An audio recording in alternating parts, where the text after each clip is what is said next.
Suatu hari Pak, suatu hari Ibu, Nabi kita yang tercinta Sayyiduna Muhammad sallallahu alaihi wa alihi wa sahbihi wasallam, beliau pernah pulang dalam badan yang gemetar seperti orang yang ketakutan. Kemudian sekujur tubuhnya dibasahi oleh keringat dingin. Keringatnya sebesar-besar biji jagung. Nabi pulang ke rumah, disambut oleh istrinya tercinta yang bernama Sayyidatuna Zainab binti Jahsh radhiyallahu ta'ala anha. Kemudian Zainab menyambut. Zainab kebingungan melihat Nabi dalam keadaan gemetar, ketakutan, saudara. Kemudian Sayyidah Zainab radhiyallahu anha mengambil kain pengering, dilapnya keringat kita punya Nabi alaihi salatu wassalam. Begitu Nabi sudah agak tenang, Siti Zainab memberanikan diri untuk bertanya, "Ya Rasulullah, ma yusibu?" Wahai Rasulullah, apa gerangan yang membuat engkau ketakutan? Ada apa wahai Nabi? Wahai Rasul. Nabi menjawab kepada istri, bagaimana aku tidak takut? Wailul lil Arab min syarrin qad iqtarab. Celaka bagi bangsa Arab, celaka bagi aku punya umat, celaka min syarrin qad iqtarab, dari kejahatan yang sudah semakin mendekat. Ada apa Nabi mengatakan begitu?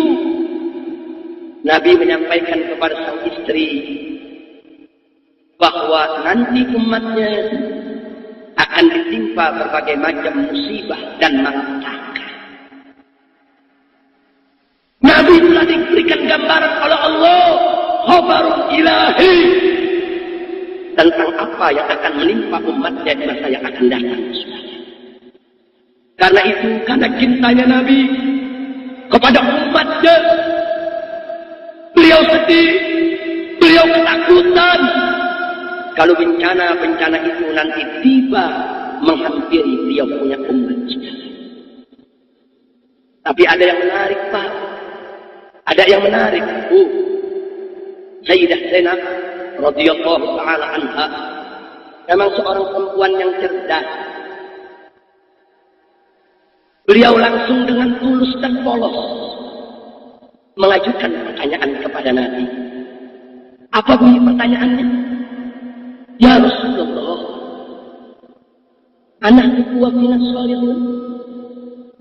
Wahai Rasulullah, apakah kita orang-orang yang baik, yang soleh taat kepada Allah, apakah kita akan binasa dan juga akan terkena bencana? Wafina solehun, sedangkan di tengah-tengah kita masih banyak orang yang soleh. Ini pertanyaan cerdas Pak, pertanyaan brilian tuh. Jadi sang istri bertanya, apakah kita orang baik akan ikut terkena bencana malapetaka? Padahal di tengah-tengah kita masih banyak orang yang soleh, masih banyak orang yang baik, masih banyak orang yang taat kepada Allah Subhanahu wa ta'ala. Apa jawab Nabi alaihi salatu wassalam?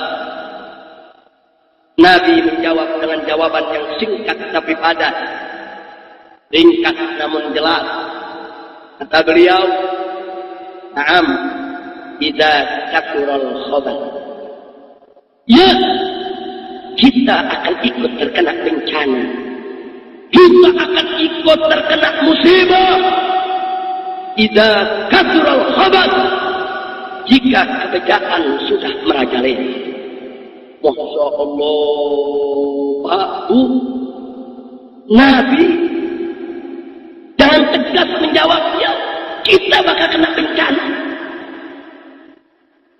Walaupun di tengah kita banyak orang soleh, banyak orang baik, tapi manakala banyaknya orang baik tadi tidak bisa membendung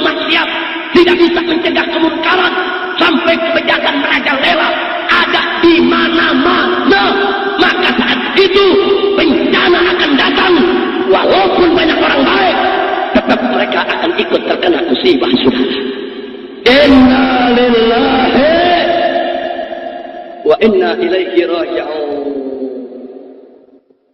Jadi hadis ini membuat bulu kuduk kita bangun. Enggak peduli di sekitar kita banyak kiai, enggak peduli. Enggak peduli di sekitar kita banyak ulama, enggak peduli. Enggak peduli di sekitar kita masih banyak orang baik. Tapi kalau kemungkaran merajalela dibiarkan, atau kalau ulama sudah menolak maksiat berjuang, tapi umat tidak mendukung, umat membiarkan, bahkan umat mendukung ashabul ma'asi, meninggalkan ulama, meninggalkan kiai, sehingga maksiat merajalela di mana-mana, bencana pasti datang, dan orang yang baik akan ikut terkena bencana. Na'udzubillah min dzalik. Sekarang kan udah mulai kelihatan gejalanya. Ulama ditinggal, kiai ditinggal, tuan-tuan guru tidak dihargai di berbagai daerah saudara. Masya Allah. Ulama tadi mencoba untuk menegakkan amar ma'ruf nahi munkar, tapi ditinggal oleh umat. Sampai si ulama nggak mampu untuk menghadapi kemunkaran yang ada. Akhirnya kemunkaran merajalela di mana-mana. Maka pada saat itu bencana akan datang. Dan kesian kalau bencana sudah datang, yang kiainya, yang ulamanya, yang santrinya, semua akan ikut digulung oleh musibah sudah. Inna lillahi wa inna ilaihi raji'un.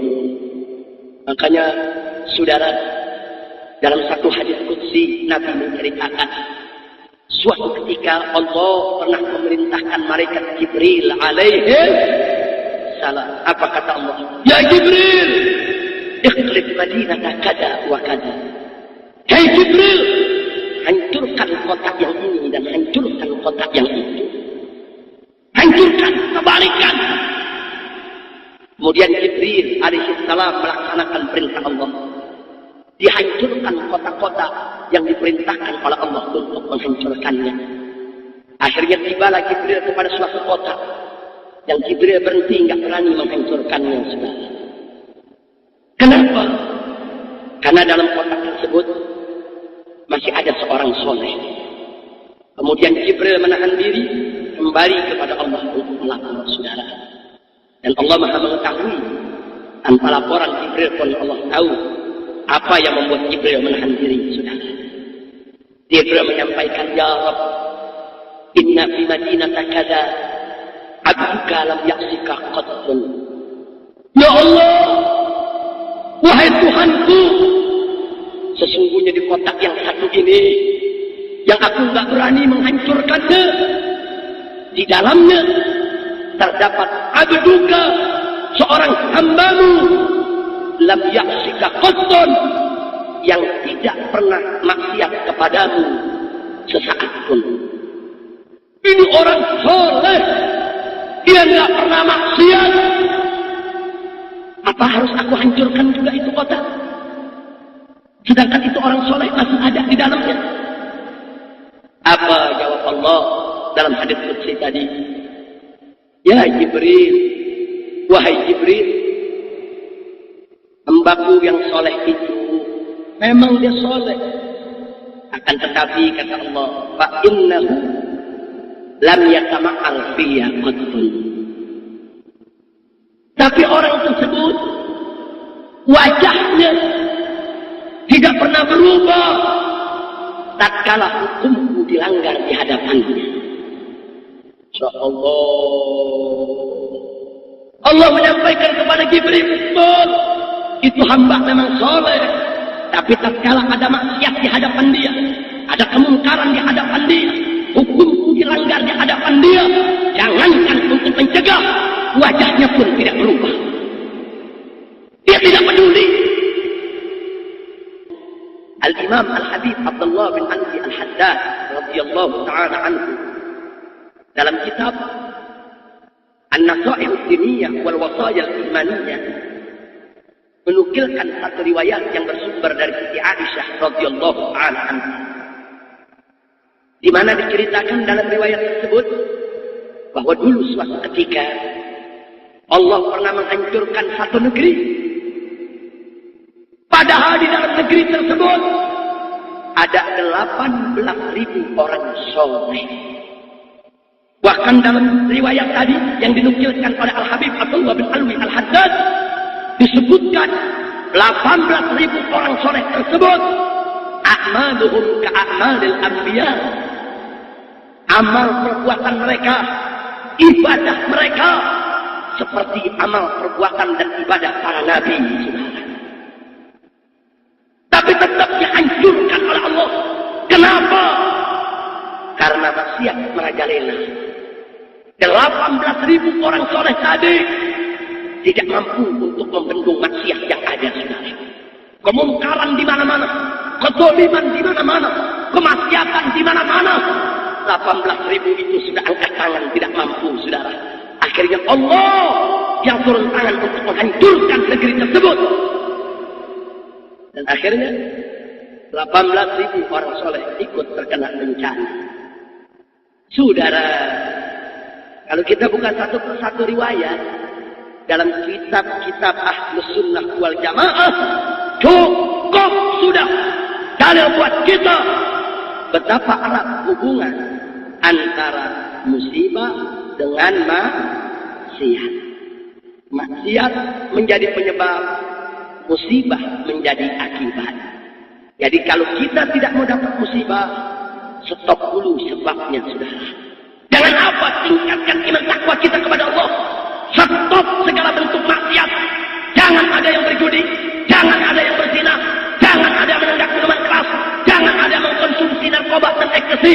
Stop pornografi, stop porno aksi, sikat segala bentuk korupsi, stop segala bentuk maksiat dan kemungkaran. Allahu Akbar. Kalau itu di-stop, itu yang merupakan kunci daripada kebahagiaan kita, keselamatan kita dari dunia hingga akhirat, insya Allah. Nah, sekarang kita kembali ke negeri kita. Setelah kita lihat tadi ayat Al-Quran, hadis Nabi, beberapa riwayat, kita kembali ke negeri kita. Ada yang nanya, Habib, kenapa musibah terjadi di Aceh dulu, bukan di Jakarta dulu? Kan Jakarta gudang maksiat. Betul? Betul? Kan Jakarta gudang maksiat. Lah kok Aceh dulu? Aceh kan Serambi Mekah. Aceh Darussalam. Boleh saya jawab? Mau tahu jawabannya? Betul? Saudara, kalau diumpamakan manusia, Aceh itu kiainya, ulamanya. Sedangkan Jakarta itu premannya. Kalau diumpamakan manusia. Kenapa saya katakan begitu? Aceh julukannya Serambi Mekah, Darussalam. Ini bukan sembarangan julukan, saudara. Maaf Pak Buya, kalau saya sebut kepada Anda sendal, terompa, yang ada di benak kita, sendal yang kita pakai di kaki kita, betul? Barang yang tidak seberapa harganya, nggak istimewa. Tapi maaf, kalau saya sebut sendal Nabi, jadi istimewa ya? Jadi istimewa ya? Oh iya. Kalau disebut sendal saja, enggak istimewa. Tapi kalau sudah disebut sendal Nabi, serompa Rasulullah, maka dia akan.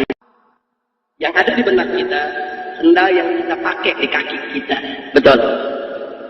Barang yang tidak seberapa harganya, enggak istimewa.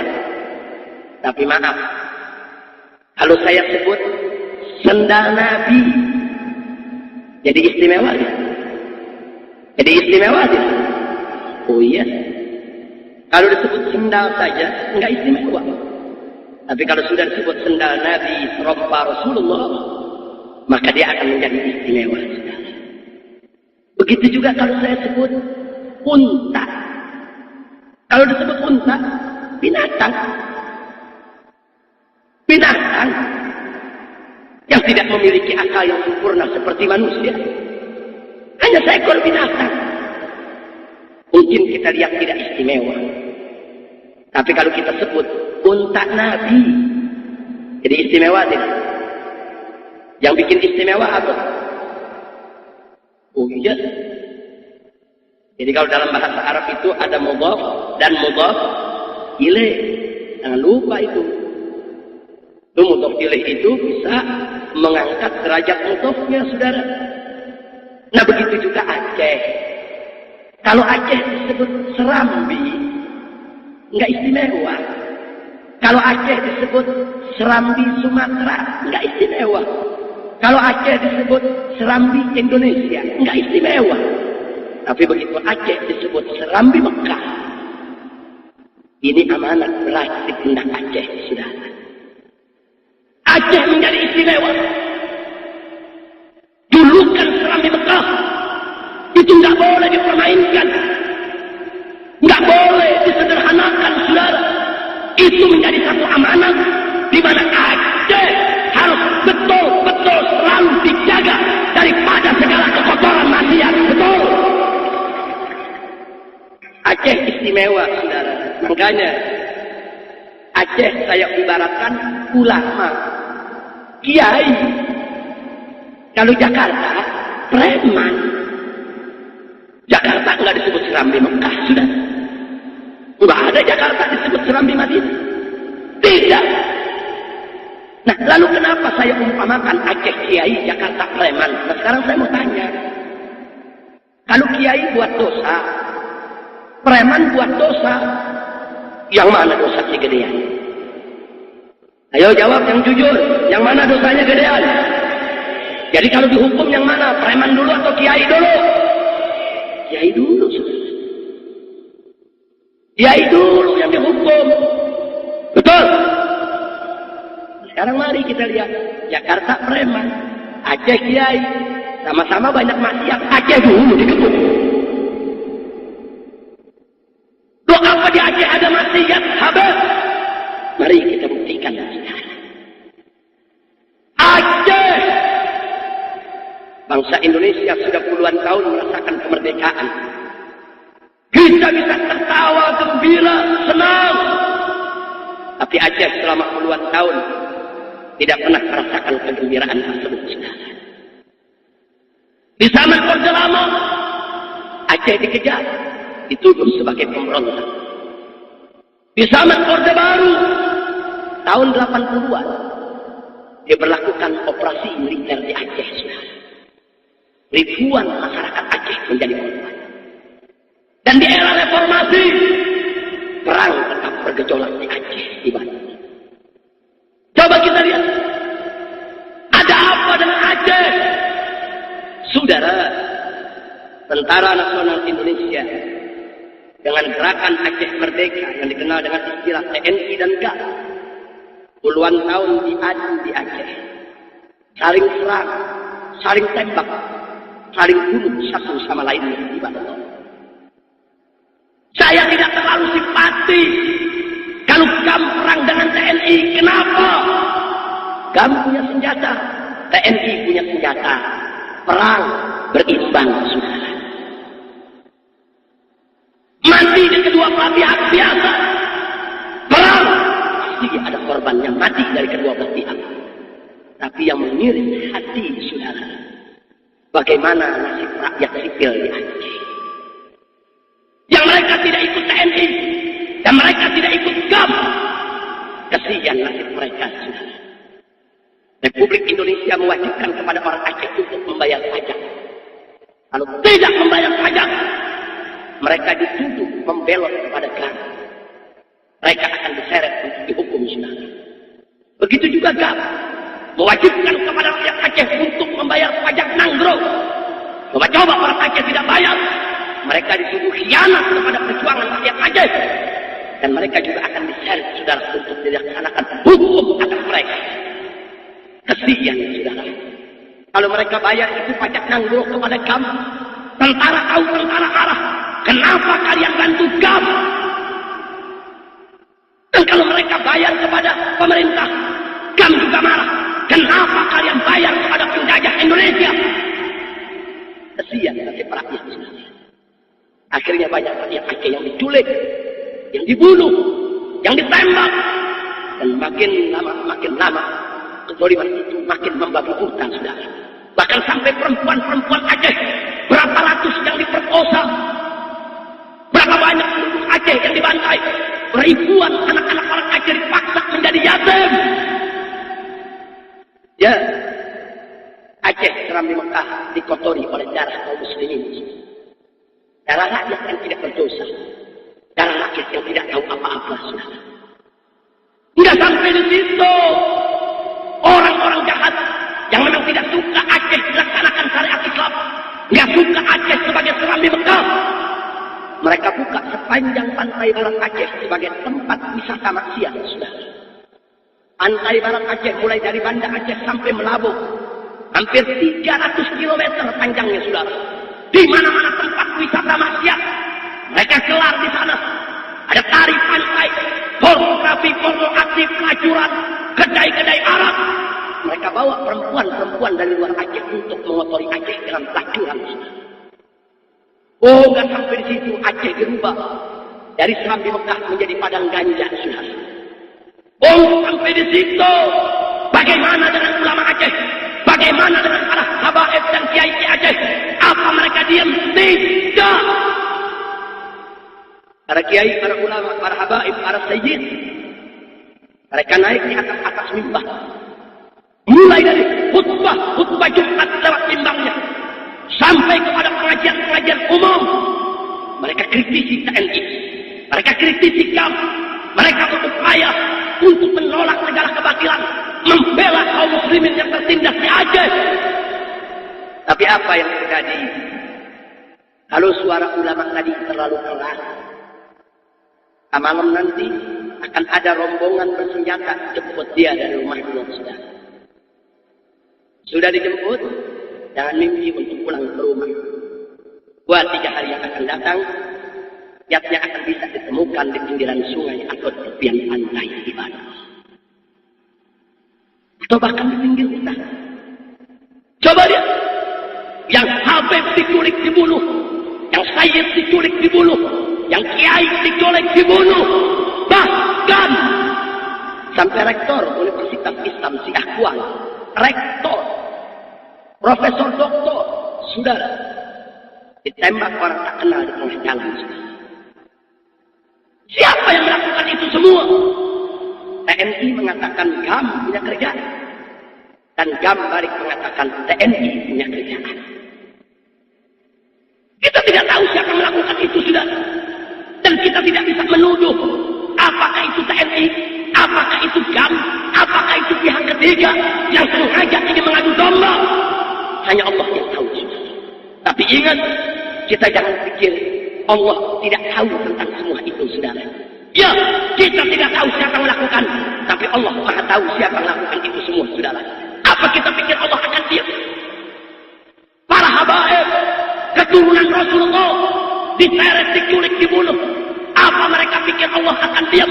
Para kiai, para ulama, pimpinan pondok pesantren di Aceh, diseret, diculik, dibunuh. Tidak, tidak. Dan Allah sudah menyatakan dalam satu hadis qudsi, ibarat man adali waliyan faqad adantu bil harb. Barang siapa yang mengganggu seorang wali itu saja, kata Allah, maka aku sudah umumkan perang terhadap mereka. Jangan kita pikir Allah diam.